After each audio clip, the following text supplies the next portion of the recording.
Where are you going with all that luggage? Greenwich Village. What's in Greenwich Village? Fame and fortune.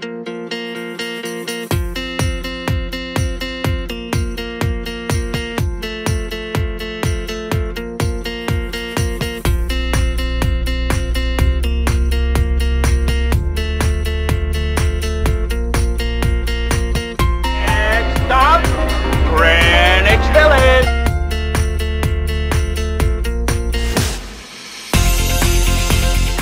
Forget about it.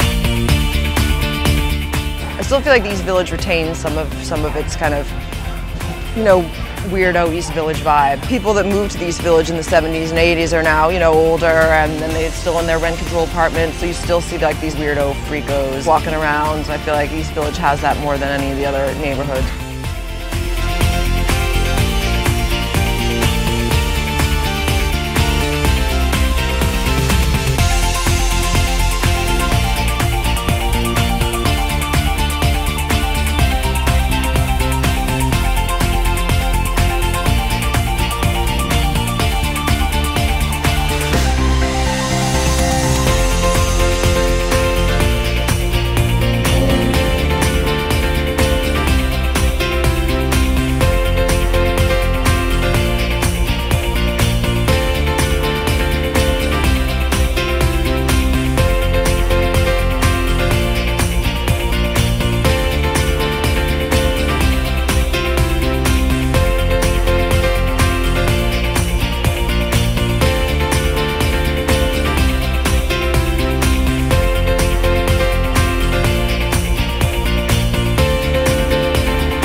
Good evening. I'm Art Levin, and as President of Village Preservation, I want to extend the warmest virtual welcome to all of you who have joined us for the 40th Annual Membership Meeting of Village Preservation and the 30th Village Awards that follows. Our decision to carry on with tonight's events was a no-brainer. We wanted to reaffirm our commitment to our members, our neighbors, friends, and local businesses by going forward with this celebration, and especially the honoring of 9 unique Village Awardees, individuals, organizations, and businesses that contribute so much to the heart and soul of our community, and who in turn are much beloved and highly valued by those they serve. We would be remiss if we didn't take a moment to acknowledge the untimely passing of those of our neighbors and friends, some famous and some not, some whose names we know and many we do not, but all of whom fell victim to the horrific and fatal ravages of the pandemic. Our hearts go out to their families, friends, and loved ones. We also acknowledge the ongoing demonstrations for racial justice and equality that have been so dramatically on display every day for the last weeks on the streets of our community. The village is no stranger to protest and has always welcomed peaceful and constructive protest as a vehicle for effecting social change. I would suggest it is not simply happenstance that Washington Square Park has been a prime location where protesters from across the city and beyond have gathered in large numbers and organized their daily marches for change. Village Preservation will continue to celebrate the contributions and struggles for social justice of Black Americans and others who have been treated as less than by our society and yet contribute so much to the vibrant life and culture of our village community, our city, and our state. Now to the business part of this evening.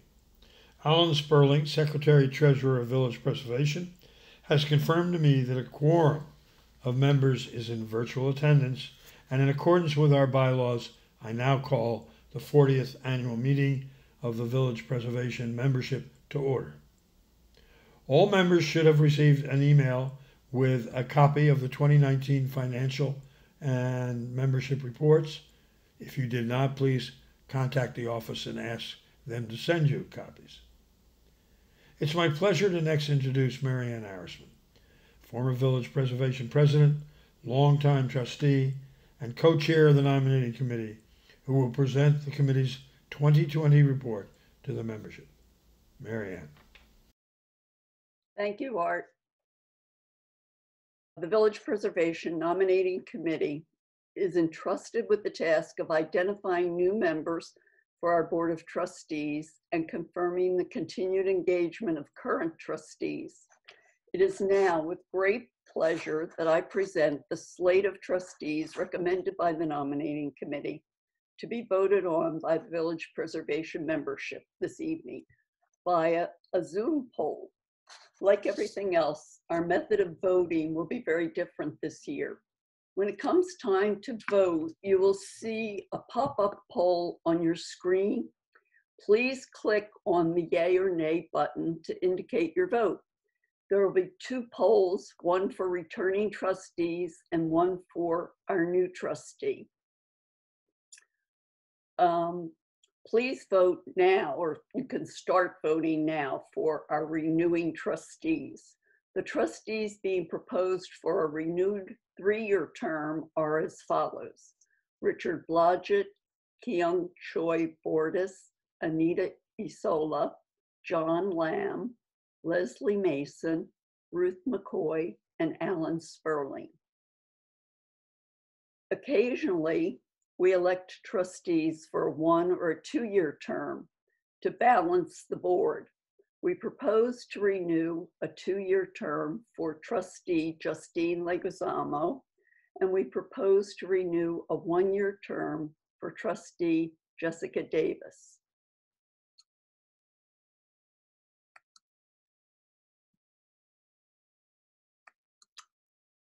Thank you.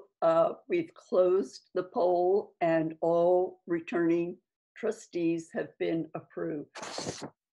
Next, I'm pleased to present one new candidate for a 3-year term for the Village Preservation Board, Blaine Dunham Birchby. Please vote now for our new trustee. Blaine served on the Village Preservation Awards Committee in 2018 and 2019, and the House Tour Benefit Committee in 2020. She also generously volunteered her house for the 2019 House Tour. Her commitment to village preservation stems from her gratitude, love, and desire for authenticity and the organization's mutual appreciation for the preservation of character. We hope you've all voted. We've now closed the second poll and all returning and new trustees have been approved. The nominating committee also would like to extend its deep gratitude to Cassie Glover, Andrew Paul, and Rob Rogers for their generosity and many years of service to village preservation. These dedicated trustees have decided not to stand for re-election for another 3-year term. Thank you. Back to you, Art. Thank you, Mary Ann, and a warm welcome to all the new and returning trustees.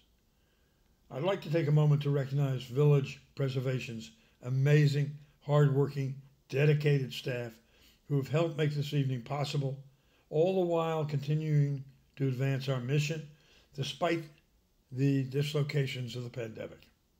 Normally, I'd ask our staff to stand up to be recognized by the audience, but that makes absolutely no sense in this circumstance. So just a sincere thanks to Sam, Sarah, Linnell, Harry, Ariel, Dawson, and Louisa. A big thanks is also in order to Doyle Partners, Stephen Doyle, Rosemary Turk, and Roan O'Connell, who, despite a very tight timetable, managed to create our first virtual Village Preservation Award ceremony and make it warm and come alive. Before Andrew presents his annual report, I'd like to remind you why staying focused and working hard in our advocacy can accomplish wonderful results. Here's a brief video celebrating a Village Preservation recent triumph.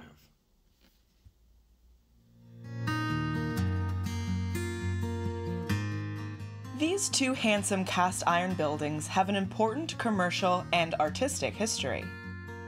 Originally housing tobacco and sewing machine companies, they eventually became the live and work studios of Willem and Elaine de Kooning and others, a hub of artistic dialogue and accomplishment.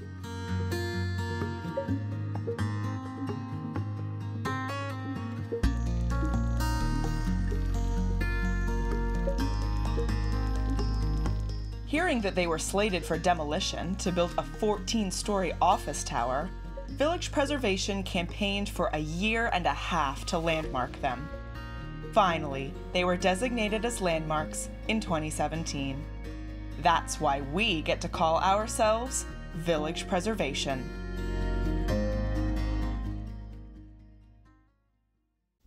Our Executive Director, Andrew Berman, will next present his annual report to the membership. Andrew is midway into his 19th year as our Executive Director and is widely acknowledged by his many fans as a unique, fearless, tireless, street-smart advocate dedicated to preserving those qualities which endear all of us to our village and in turn endear our very special village community to the world. Andrew.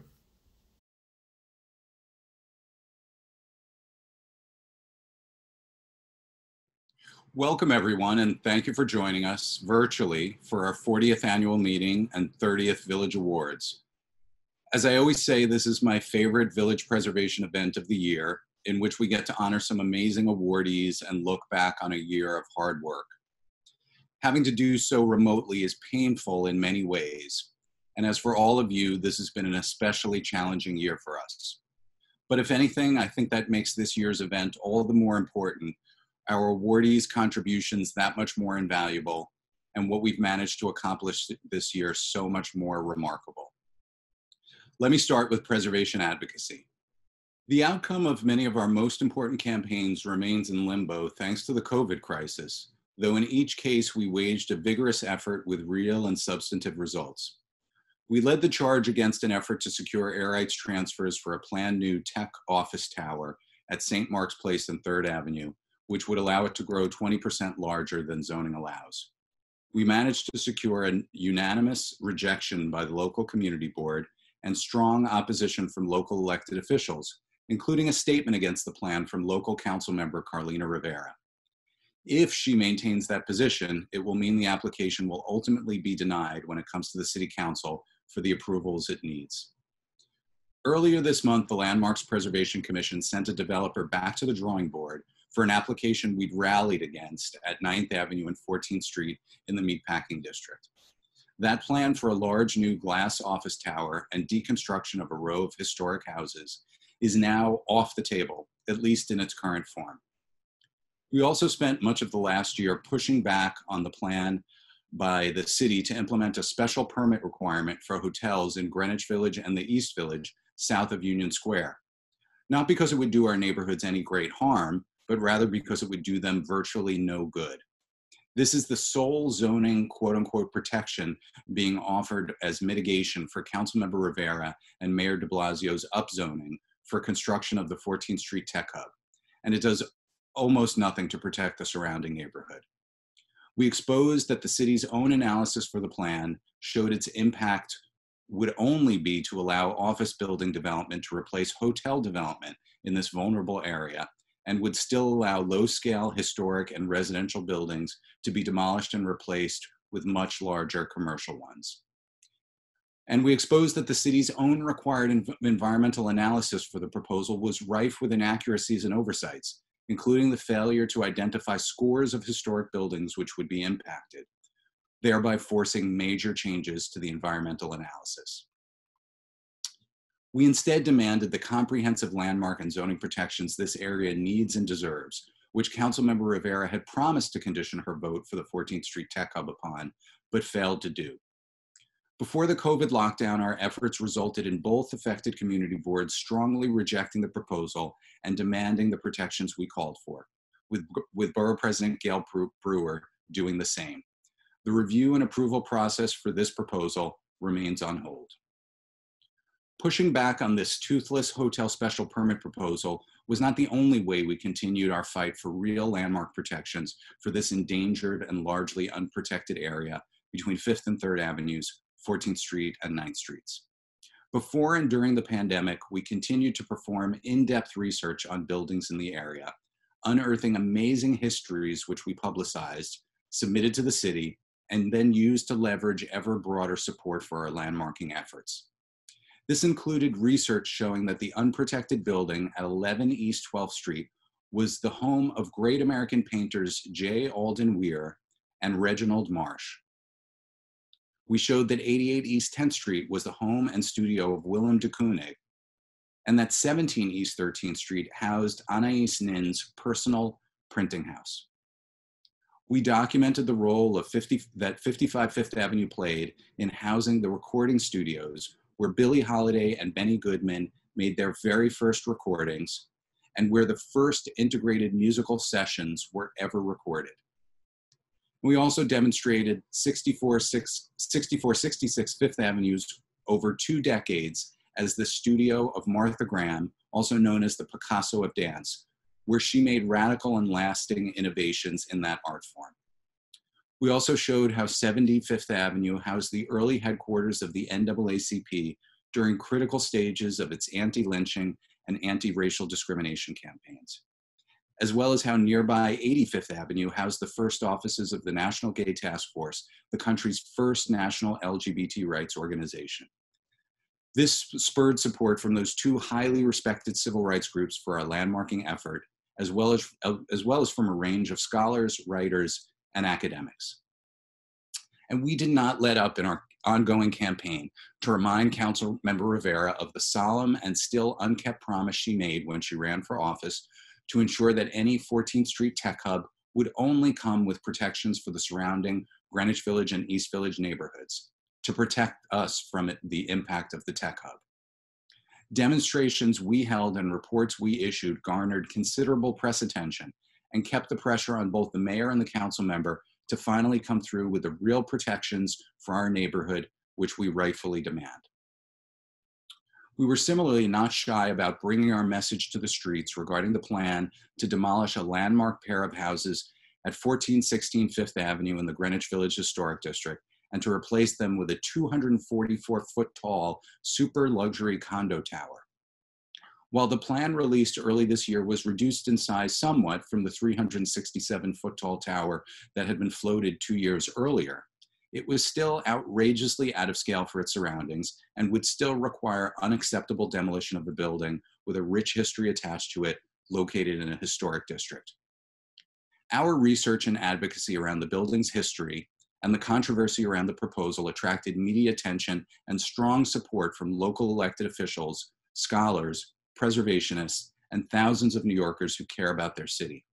Facing this firestorm of controversy, the developer held back from filing their formal application, and we hope they'll be reconsidering their plans. We were also a leading voice in the pushback against the very real possibility of an upzoning being proposed for Soho and NoHo, and a lifting of restrictions to allow even larger big box and mega retail stores in the area. After joining with fellow community groups to make clear that such changes would be unacceptable, the mayor announced that no such modifications would be considered as part of their NoHo Soho envisioning process. We will, of course, continue to closely monitor the situation, which is far from over.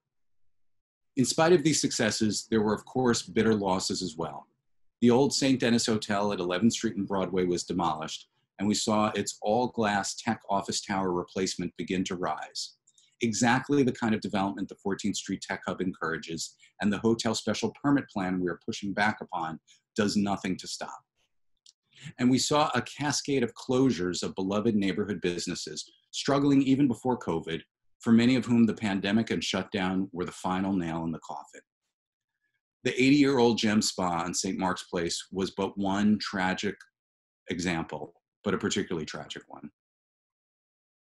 That is why now, more than ever, supporting small businesses is a priority for village preservation. In addition to our extremely popular Business of the Month program, which is now in its 6th year, following the COVID crisis, we swung into action offering resources, referrals, and promotion to struggling businesses.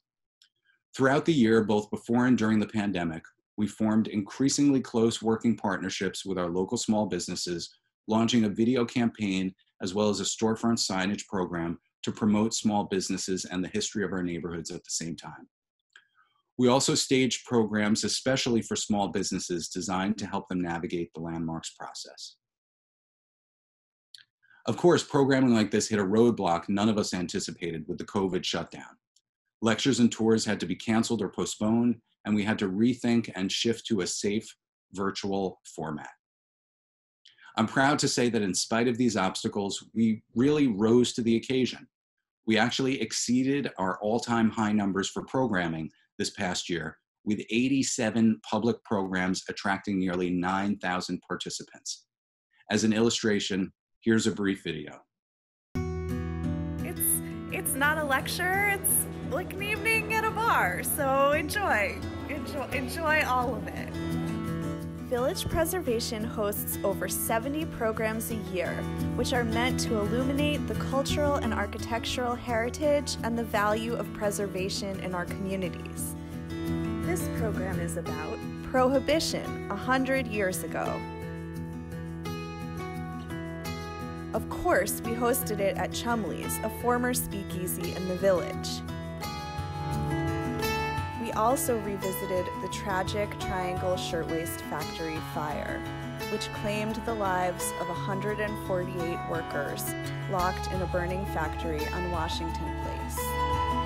All these programs bring our history to life and our community together. By engaging and educating, we preserve and create memories. As with our programs, we had to, for the first time, conduct our continuing education classes online, as well as offer our children's education programming in a new video format. In spite of having to cancel most of our classes this spring, which is typically the busiest time of year for us for serving city schools, we nevertheless managed to serve over 1,000 students this past year, more than 90% of whom attended high-need schools, and therefore received the program for free. This was done largely thanks to the support of our members and local elected officials. With the enforced isolation of COVID, we increased both our existing online public resources and created new ones. This spring, we introduced our first ever podcast, which has so far highlighted trailblazing women doctors, African-American writers and thinkers, folk and blues musicians, abstract expressionist painters, and clubs of days gone by of Greenwich Village and the East Village. We introduced 6 new oral histories with performance artist Penny Arcade, late Strand bookstore owner Fred Bass, Village Halloween Parade founder Ralph Lee, and B&H Dairy operators Ola and Fawzi Abdel Wahed, among others. We significantly beefed up existing resources like our Greenwich Village Historic District map, adding over 500 new entries, including Maurice Sendak, Yoko Ono, Barbara Streisand, Fiorella LaGuardia, and Henry Highland Garnet, as well as adding Jewish history and firehouse architecture tours. New additions to our civil rights and social justice map included Larry Kramer, Francis Perkins, W.E.B. Du Bois and the NAACP, Sarah Smith Garnett, and the National Gay Task Force. We use these resources to demonstrate how recent historic developments, such as the reintroduction of anti-lynching legislation in Congress and the Supreme Court decision banning anti-LGBT discrimination, have origins in the people, organizations, and buildings of Greenwich Village. And we highlighted these facts as part of our campaign for landmark protections. Of course, there's some things you just can't do virtually. We were deeply saddened to have to postpone our annual spring house tour and reception, possibly indefinitely. This annual tradition is not only a wonderful opportunity to see and gather with hundreds of our supporters and celebrate the historic spaces of our neighborhood, but it's also our single largest fundraiser for the year. And while some losses simply can't be replaced, we were nevertheless joyed this past fall to be able to celebrate the renaming of McDougal Street south of Houston Street as Lucy and Lenny Cesare Way, which Village Preservation proposed and campaigned for to honor two great villagers we'd lost in recent years. But there's one thing that's perhaps occupied us more than anything over the past year. And that, my friends, is my final surprise announcement that I'm thrilled to share with you tonight. Over the past year, we've been working very hard to create and launch our new redesigned website, villagepreservation.org. This new state-of-the-art website contains literally thousands of pages of information about neighborhood history, preservation campaigns, past and upcoming programs, online resources, and so much more. But now in a much clearer, much simpler, easier to navigate and use format. Roll the video. Today we're delighted to announce the new reimagined website for Village Preservation. We realised that the old site had become outdated and appeared disorganised and could be frustrating to use. Today's Village Preservation website is much more intuitive. It allows for much easier navigation to the vast content on offer. Advocacy work, events and programming, the resource archive, the ever-popular blog, and the image archive are all now much more accessible, making it much simpler to find the thing you're looking for. And most importantly, we streamlined the donation process and made it much clearer for users to understand ways they can get involved. It's like the village itself. It's handsome and hardworking, willing to share knowledge and enthusiasm with villagers and visitors alike. Now we invite you to visit and explore villagepreservation.org. You're always welcome. Tonight is our first announcement of the new website, and you, my friends, are the first to see it. We hope you'll utilize, explore, and enjoy it at villagepreservation.org, and we look forward to it serving you even better in the years to come. Please don't hesitate to let us know what you think.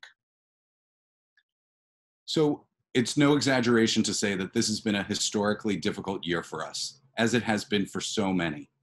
We've had to cancel fundraising events and programs and work remotely. Sources of support have dried up or disappeared completely, and more are likely to do the same in the months ahead as we all struggle with the fallout from the ongoing pandemic. And it very much remains to be seen what will happen with various development projects, public approval processes, and landmarking proposals, which are now in limbo, as we figure out how to navigate the rocky and uncharted terrain ahead. But in spite of this, I have to say I remain optimistic.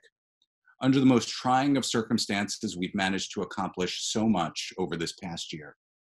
And in spite of the steep challenges ahead, I see even greater successes and accomplishments on the horizon. So I hope you'll continue your support for Village Preservation as we move ahead together through this uncertain new world we find ourselves in. And I hope you'll remain with us as we continue our work to celebrate, document, and protect the rich history, architecture, small businesses, and cultural institutions we hold so dear in our neighborhoods. So thank you very much for listening. And it's now my great pleasure to begin the Village Awards segment of the evening by introducing our MC, Bob Holman. Bob is an author, performer, and activist who's dedicated his entire career to advancing the art of poetry and is a great friend of village preservation. He's been involved in more poetry projects and organizations than I could possibly name, including the St. Mark's Poetry Project, the Nuyorican Poets Cafe, Bowery Arts and Science, and the Bowery Poetry Club. Bob's also won dozens of awards, including, appropriately enough, a 2011 Village Award.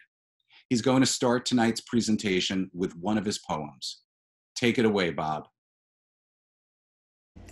Village. I live in the village. Not just any village, not just every village. Where the city becomes a village, that's my village. Where the intercontinental becomes the neighborly experiential, that's my village. Uptown, downtown, low town, no town, that's the place that's home, sweet hometown. The village is where I live. Jane Jacobs is my patron saint. She lived it with her apron paint. She made the stuff that's too obvious to see the definition of reality.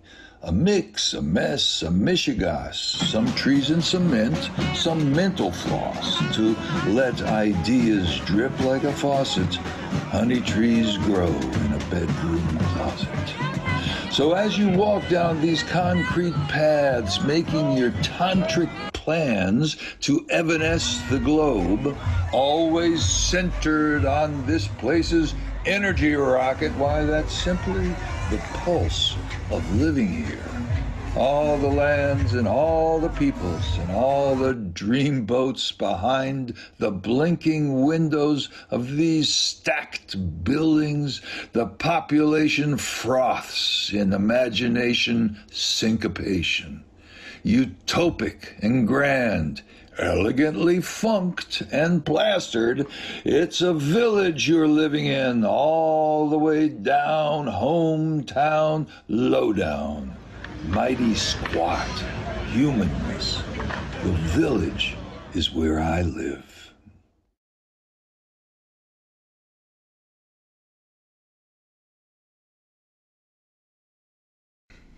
Village Apothecary opened in 1983 when pharmacist, gay rights activist, and Stonewall veteran Michael KOONING decided that his West Village neighborhood needed an independent community pharmacy.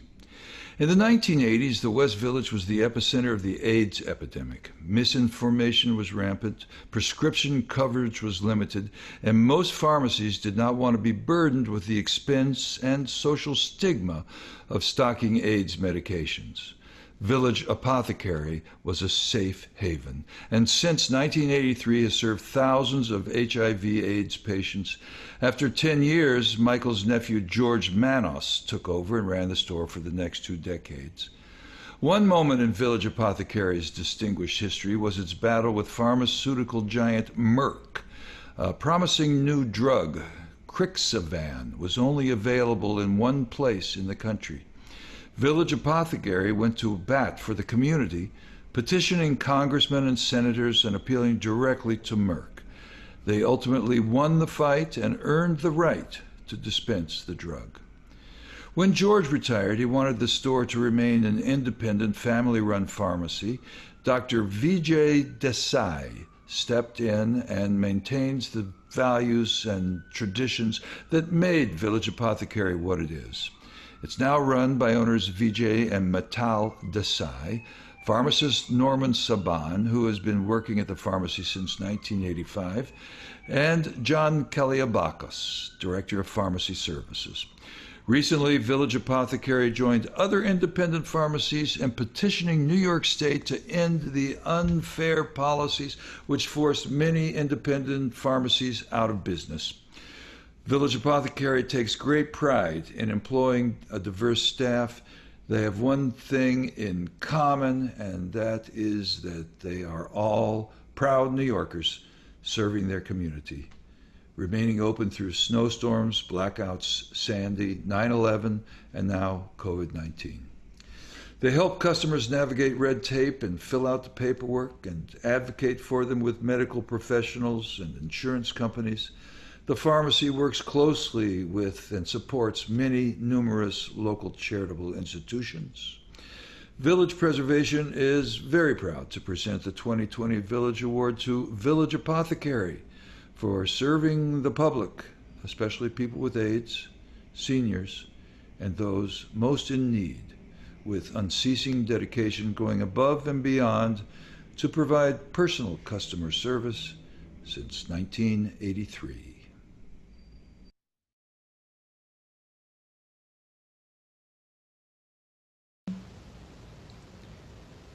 Hi, my name is VJ Design. I'm the owner of Village Apothecary. I just wanted to take this opportunity to thank everyone for the 2020 Village Award.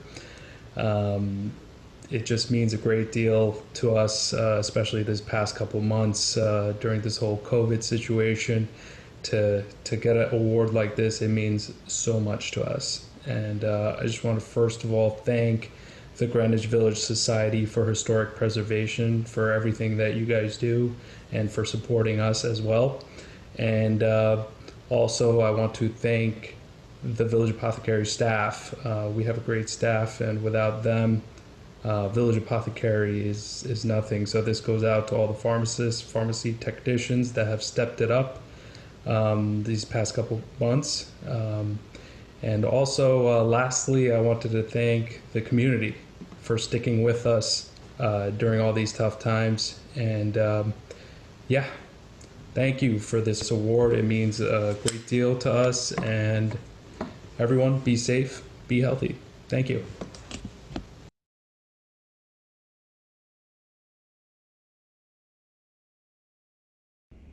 Chess Forum is located at 219 Thompson near West 3rd. Founded 25 years ago, it is the last remaining piece of what was once a thriving chess district south of Washington Square. Owner Imad Kachan is a Palestinian immigrant who was an NYU PhD student in comparative religion when he was swept up into the world of chess. Enamored of the bohemian and cultural richness of the neighborhood, he felt that unique character was not complete without a chess scene. To Imad, chess is the great equalizer, people from all races and classes creating a common language which cuts across boundaries. He recounted the well-dressed and highly educated doctor who would come in wearing his Harvard logo sweater and lose repeatedly to a man without a stable home who was a regular at Chess Forum and a chess master. The store has been closed since March, but its website, chessforum.com, is open for delivery. Many a luminary have visited Chess Forum. When Imad went downstairs to get a set for Oliver Stone, he returned to find the energetic director helping customers. Chess Forum is a relaxed, egalitarian atmosphere you don't find in many other places anymore. Beautiful handcrafted boards and sets from across the world reside behind glass cabinets like valuables in a gallery, ranging in price from $10 to $10,000. Chess Forum distributes free books and sets to children who are unable to afford them. Imad said starting children in chess at the young age of 4 or 5 can give them an advantage at every stage of their lives, both professional and personal. As one recent customer said, "You feel smarter just walking into the place." We're honored to present Imad with a Village Award for bridging language, culture, background, and experience through a passionate dedication to the universal game of chess and serving as a linchpin of the village's chess district since 1995.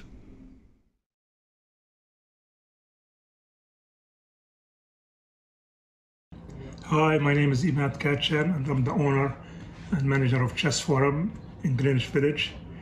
I'm really honored by this and humbled as well by this great award from the Greenwich Society, Greenwich Village Society for Historical Preservation. I'm sure there are many other small businesses like us that are more deserving and more worthy, but I'm grateful and privileged to be one of the winners this year. And also I'm honored to be a partner with the Greenwich Village Society in the fight to keep small businesses in the village and in New York City at large open and operating to keep the identity of New York. New York City is a people city. It's a mom and pop city. It's a city for everyone, where you just not necessarily do things for profit and for money, but you do it for love. We offer here a service where we teach children, senior citizens come to play. We try to improve the intellectual life and help to create a more decent citizen, a thinking citizen who, like a good chess player, thinks before he moves, where the moves are planned and have a scheme or a plot to them towards something better, not just emotional reaction to what we see in front of us. It's more what creates the Western civilization. We provide classical music and abstract thinking, and the chair and the table for you to do that, nothing else. And it has been 25 years of this great honor, really. The best honor in life is to be in a position of service. And we are in this position to provide a service to people of New York, Greenwich Village, tourists from across America and the world. We hope to continue to be providing this service for many years to come, and for New York City to be the city we all know and love, especially Greenwich Village, our home, away from home. Thank you all.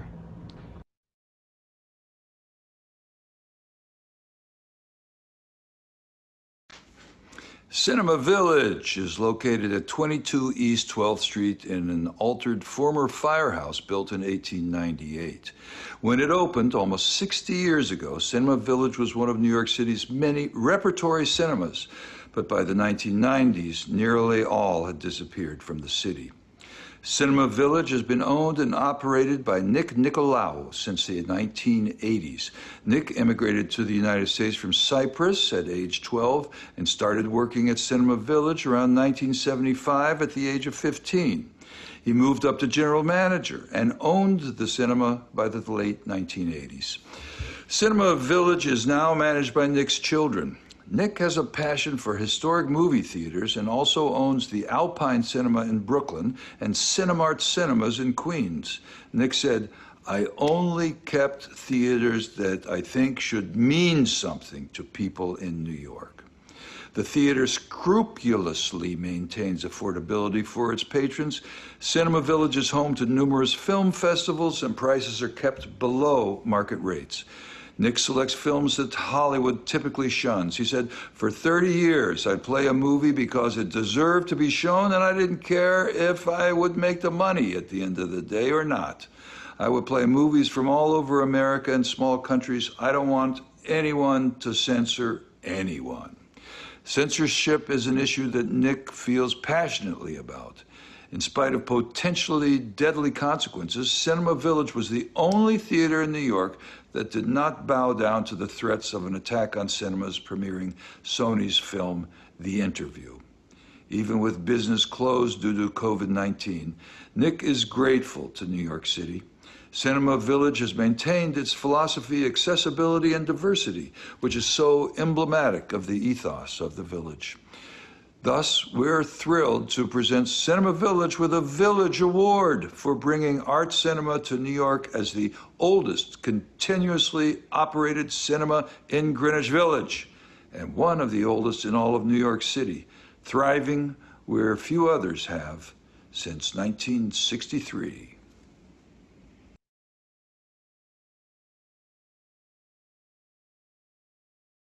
Hello. A sincere thank you to the Village Preservation Committee for this award and honor. Your timing is just perfect to lift our spirits during these very difficult times. Our existence and ability to survive is because we're right here in the Greenwich Village, a cine-aware audience with such cultural diversity. I know we're not a fancy place and we cannot compare with others. In fact, we're the smallest cinema in New York City, barely 23 feet wide. But for decades, our community embraced us, and for that, I want to thank you. Also, I want to share my 47-year-old love story with Cinema Village. I first worked when I was 15 years old, still in school. And it was love at first sight. However, we were forced to part because I could not buy the theater. And I just kept going, worked 2 jobs, saved my money, made some investments, and I came back in the late 80s, and I asked this guy, do you want to sell the theater? I'll double your money. All I wanted was to buy my memories back. Films for me were a way to escape from my reality and dream of a life that I aspired to have. I know people are having a hard time now, but if a poor immigrant boy from a small fishing village can make it and make his dreams come true, no matter how bad things get for you, don't give up. Make your dreams come true too. Your acknowledgement and thoughtfulness tonight is deeply appreciated. Thank you.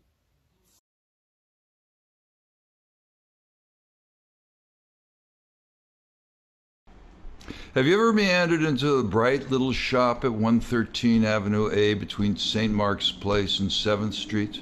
Maybe it's 3 a.m. and you have a craving. Fried Oreo cookies, soft serve ice cream with Belgian fries, and an egg cream that you're going to enjoy across the street in Tompkins Square Park. Ray Alvarez, owner of Ray's Candy Store since 1974, was probably there, behind the counter, joking, telling stories, pulling out his binders full of poems and photos from the early days of the shop, as well as his renowned raucous birthday parties. A minute or two with Ray, and it's clear he cares deeply about the community and his customers. He helps out people who can't afford to pay for food, insisting, don't worry about it, you can pay me next time. Ray reads a beat-up copy of Omar Khayyam's poetry, wants to save the planet by not giving out plastic bags. His store is an anachronism and a rarity in every good way. And now, 87 years old, Ray has faced many challenges, including emergency heart surgery in 2015, a threatened eviction in 2010. The neighborhood rallied, but he's still passionately engaging his customers, often sharing stories about the changing neighborhood, his defection from the Iranian Navy in 1963, where he jumped off the ship and swam to shore. Ray's has remained open through COVID-19, with Ray himself working at 12 a.m. to 4 p.m. shift, serving from his window. Ray's Candy Shop was nominated for this award by so many people, we lost count. Each one had a similar story, whether young or old, whether they met Ray yesterday or when he first opened the shop. Each one spoke of Ray's love and dedication, his food, his work, his creativity and generosity, and the sense of community that the shop brings to the whole neighborhood. We're proud to be part of it, and proud to present Ray with a 2020 Village Award for providing an unrivaled sense of community, the most delicious treats, and so much more in his East Village storefront since 1974.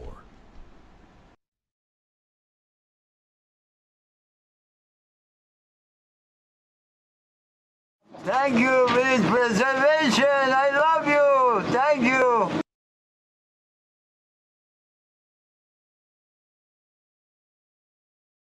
Idlewild Books is an independent New York bookstore and language school with locations in Manhattan and Brooklyn.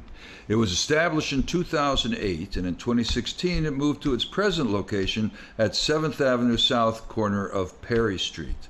Quickly became a Village institution. Owner David Del Vecchio is an East Village resident who worked for 10 years at the United Nations as a press officer, traveling to conflict zones in Asia, Africa, and South America before opening this incredible place. Idlewild specializes in travel books and language classes. The language classes, referred to as the best in New York by New York Magazine, include Spanish, French, Portuguese, Italian, and German, taught by native speakers. In addition to its language classes, Idlewild Books is a travel bookstore organized in an original way. Guidebooks and maps are arranged side by side with literature, history, memoirs, travel accounts, and even some cookbooks, so that anyone interested in a particular country or city can learn about that place from many angles. Currently, Idlewild is conducting its language classes remotely, and this seems the perfect time to immerse yourself and learn. I myself have studied Espanol there. Buen dia, Del Vecchio, y muchas gracias. Del Vecchio stresses that his vision for Idlewild has always been the creation of a community, not just a business. By all measures, he's succeeded beautifully.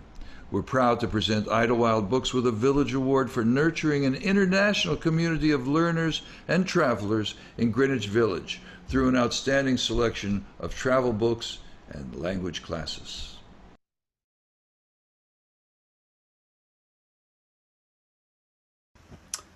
Hello everyone. On behalf of all the booksellers and language teachers at Idlewild, I'm very honored to accept this award. And I'd like to give special thanks to our friends and neighbors Judith Stonehill and Anita Isola for nominating us. It seems very fitting to give an award like this to a bookstore in such a turbulent year, because bookstores always seem to be on the brink and always have to make it work. But at Idlewild, we know we'll get through this thanks to the tremendous support of our friends and neighbors in the village. I have lived in the East Village for the last several years, but my very first apartment in New York was upstairs from the bar Julius, another Village Award winner. And when we moved our store from the Flatiron to the corner of 7th Avenue South in Perry a few years ago, it felt like a real homecoming. It was always a dream of mine to have a business in the West Village. The neighbors were all very welcoming, including a couple of little old ladies who came in to yell at us because we've been putting our flyers on telephone poles instead of on bulletin boards, which apparently simply isn't done in the West Village. Anyway, they were right, we were wrong, and we hope they're watching tonight. We've been closed since mid-March, but we've been fortunate enough to maintain our ties to the community through our language classes on Zoom. The nice thing about that is that we've even been able to stay connected to people who have temporarily left the village, but hope to return soon. So it's been nice to be in touch, but we look forward to seeing everybody in person again. And finally, a shout out to our amazing staff, to our bookstore manager and buyer, Natasha, to our amazing booksellers, Jennifer and Paula, and to our terrific language teachers, Juan and Lalo, Stefano, Andres, Sammy, Stefano, David, Gilberto, Claire, Vincent. Thanks to all of you. And finally, thanks to the Greenwich Village Society for Historic Preservation for all the important work they've done over the last 40 years and for this tremendous honor. Thanks, everyone.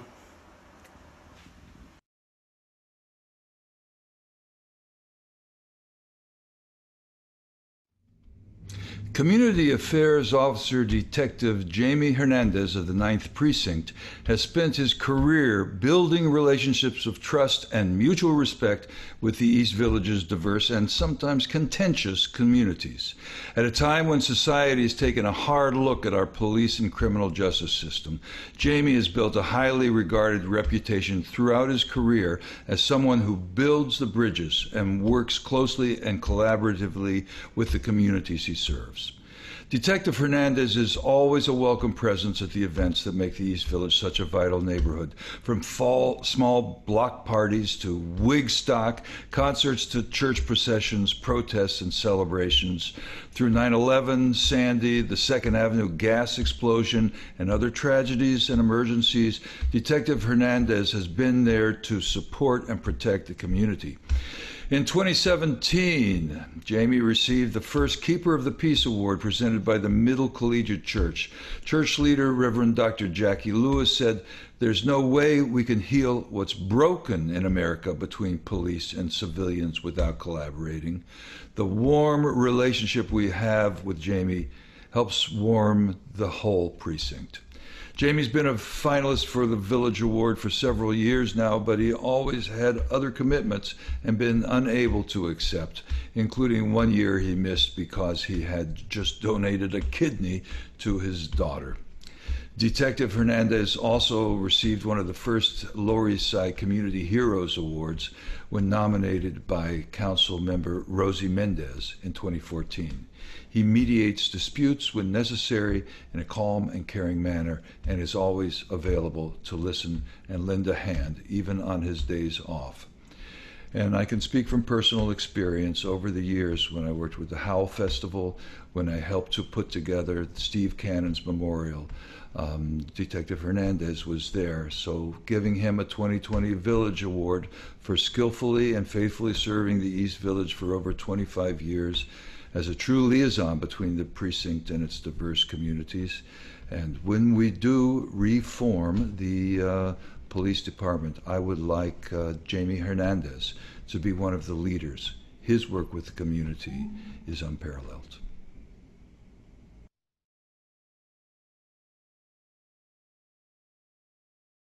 Good evening, everyone. I hope you and your family have been keeping safe and healthy during these times. My name is Jaime Hernandez. I am the 9th Precinct Community Affairs Officer. I've been assigned to the command for over 31 years. And in my 31 years, I have met numerous organizations and community members for the betterment of the neighborhood. Tonight, I'd like to thank the Greenwich Village Preservation Society, along with community members Tom from Veselkas, Marilyn Appleberg, and Santos for submitting me to get this award. This award means a lot to me because it comes from the neighborhood that I served for the many years and the acknowledgement that they appreciate how I have worked and what I've done for the community. It's ironic that the Preservation Society, they try to preserve what's in the neighborhood. So I guess I'm one of those. I'm also being preserved tonight by the Greenwich Village Society. Again, thank you. I greatly appreciate it. And everyone, please be safe.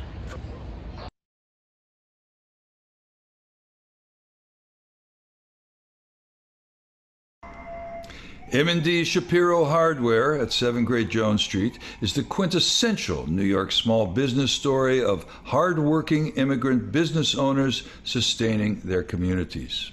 It was established in 1935 and it's been mostly passed down to former employees who then became the owners. It's now owned and operated by Mo bin Zaida and his sister, Fatima El Saladin, both originally from Morocco, and they've carried on M&D's successful small business tradition. Several years ago, a total building renovation of their Bleecker and Lafayette location necessitated a move, but they were encouraged by their many loyal customers, I'm one of them, to stay in the neighborhood. Talking about the reputation NoHo enjoys as home to creative types and free spirits, Mo cites that character as part of what makes his neighborhood so special. In the daytime, the store mostly serves local contractors.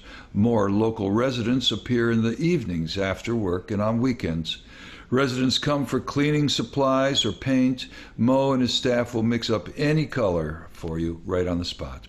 Key cutting's also a big part of the business. They have a small car section too, with oil, antifreeze, all the basics. Now, confronted with COVID-19, Fatima said that they are surviving by using all the tools, pun intended, at their disposal.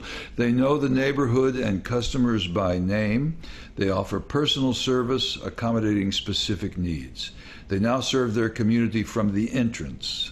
Fatima said circumstances have changed what they offer as well, but that personal element is just as important as the supplies. Given the hardships and fears, Fatima and Mo find people are coming to them because it's friendly and familiar for a sympathetic ear and support. We're proud to present M&D Shapiro True Value Hardware with a Village Award for serving the NoHo community with essential services, a unique selection, and unmatched customer service, surviving multiple moves and a vastly changed retail landscape since 1935.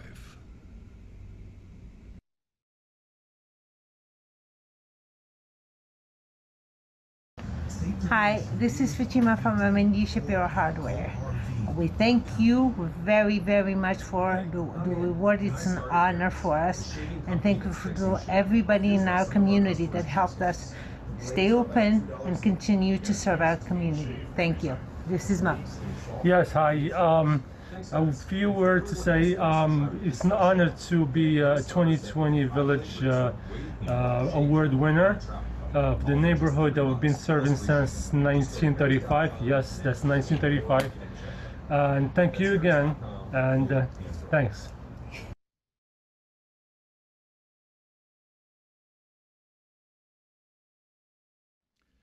Thompson Alchemists is not just a regular neighborhood pharmacy. This family-owned and operated health and wellness center does far more than fill your prescription as part of their holistic approach to creating a healthy community.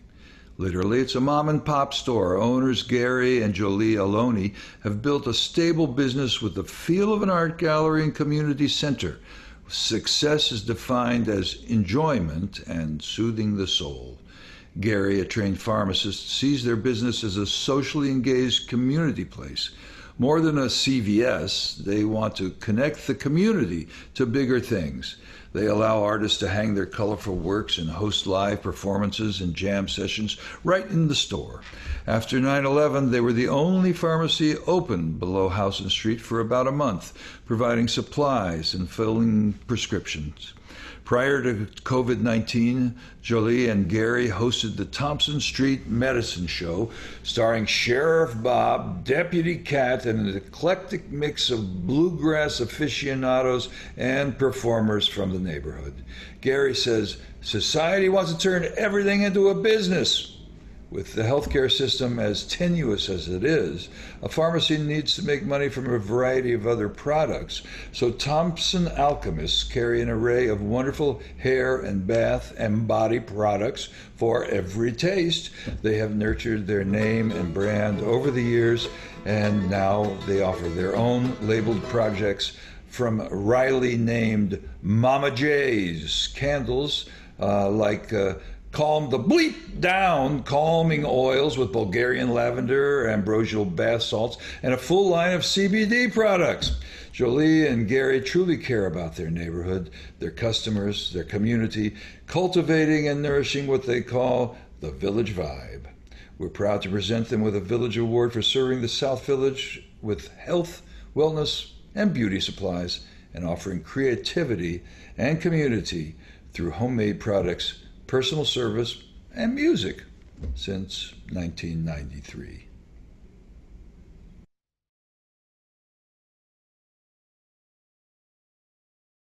Hi, I'm Gary Aloni. I'm Jolie Aloni.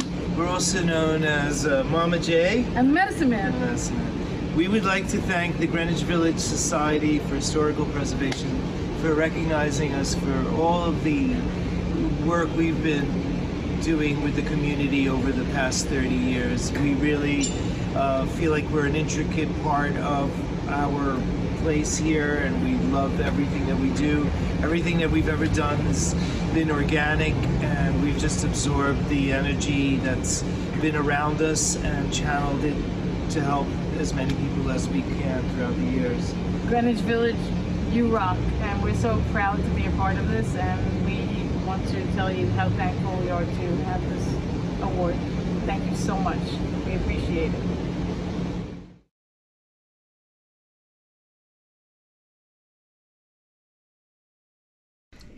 Each year, Village Preservation presents one special Village awardee with the Regina Kellerman Award. Regina Kellerman was Village Preservation's first executive director and a passionate advocate for historic preservation. The 2020 Regina Kellerman Village Award will be presented to George Cominskie. George has a deep and loyal following among Westbeth and West Village residents for his decades of activism and community service. As Westbeth celebrates its 50th anniversary this year, we're especially proud to honor George. George has lived at Westbeth with his husband, John Turner, since 1983. The West Village was a much different place back in the 1980s, and George volunteered to improve the community and keep it safe. He's been a tireless advocate for the residents of Westbeth and was president of the Westbeth Artists Residents Council on and off for 15 years. George helped lead the village and lead the charge with the village preservation for expanded landmark protection in the far West Village, including Westbeth, and to stop inappropriate development in the surrounding neighborhood.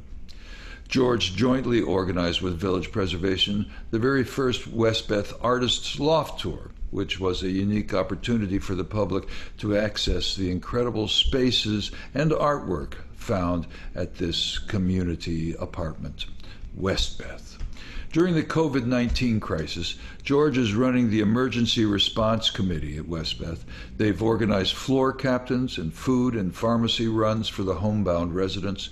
This isn't George's first crisis either, as he also helped lead Westbeth through the recovery from Sandy, when the lower floors of the complex where residents' artwork was stored were flooded and many apartments had to be evacuated. George feels that his greatest contribution to the village has been the promotion of the arts and artists of Westbeth. In addition to his community and Westbeth work, he's been very active with God's Love We Deliver, the AIDS Ride, and the Elizabeth Glaser Pediatric AIDS Foundation. He's also served on more advisory committees than we could list here. He's also an extremely nice guy, which makes it a pleasure to work with him. Village Preservation is thrilled to present our 2020 Regina Kellerman Village Award to George Cominskie for decades of service to the Westbeth community, the West Village, countless charitable organizations, helping neighbors navigate pandemics, natural disasters, and aging in place. Thank you to Village Preservation for this award honoring my service in the village.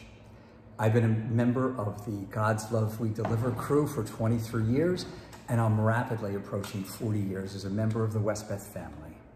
I have to say, it's a little embarrassing to be honored for work that I love and enjoy. Westbeth is celebrating its 50th anniversary this year, and we're saddened that we are unable to share with you some dynamic programming, some of which we planned in conjunction with Village Preservation. We hope to be able to present that to you soon. Much of what happens here at Westbeth is through the work of volunteers. I may be singled out here, but my work has been built on the success of other people. The J.M. Kaplan Fund and Joan Davison literally propelled Westbeth into existence. I am grateful to the many people who served on our board of directors, whose hard work and energy have kept Westbeth going. I am very grateful to and inspired by our current board of directors under the leadership of our new CEO and board chair.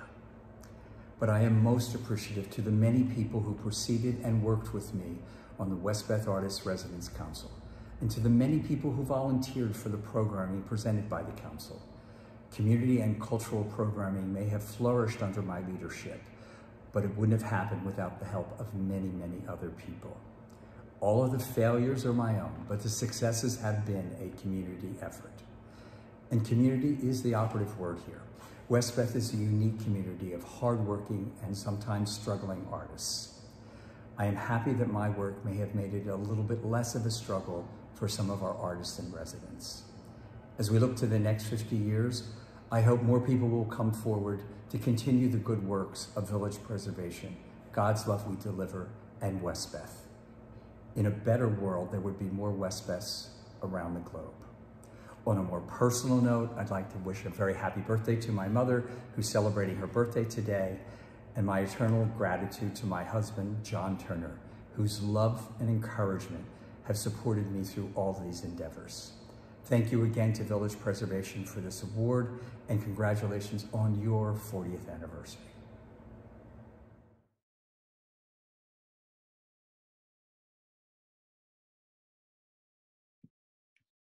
Oh, what an amazing program that was. Thank you everyone so much for being here with us, and thank you for bearing with us through our Zoom technology. That's just the way this is. I'm Ariel Cates. I'm Village Preservation's Director of Programming. We are so sad to not be able to share a glass of wine with you or direct you to our table selling Village Preservation merchandise. We look forward to when we can gather together again. And in the meantime, please check out villagepreservation.org/store or consider making a donation either using the QR code that's on the screen or our link address for donations. We're so grateful to each and every one of our community members for your support. Every little bit helps. We especially want to thank our amazing MC, Bob Holman, our incredible awardees for their work in our communities, to Doyle Partners for their diligent, beautiful work in putting this together, and for the hundreds of you who came together to celebrate our community. I also want to thank all my brilliant village preservation colleagues and our amazing cohort of interns for all the hard work that we all put into making this happen tonight. From all of us here at Village Preservation, thank you for joining us. Have a great rest of the evening, and we're sending you and yours many wishes for peace, safety, and good health. Good night, everyone.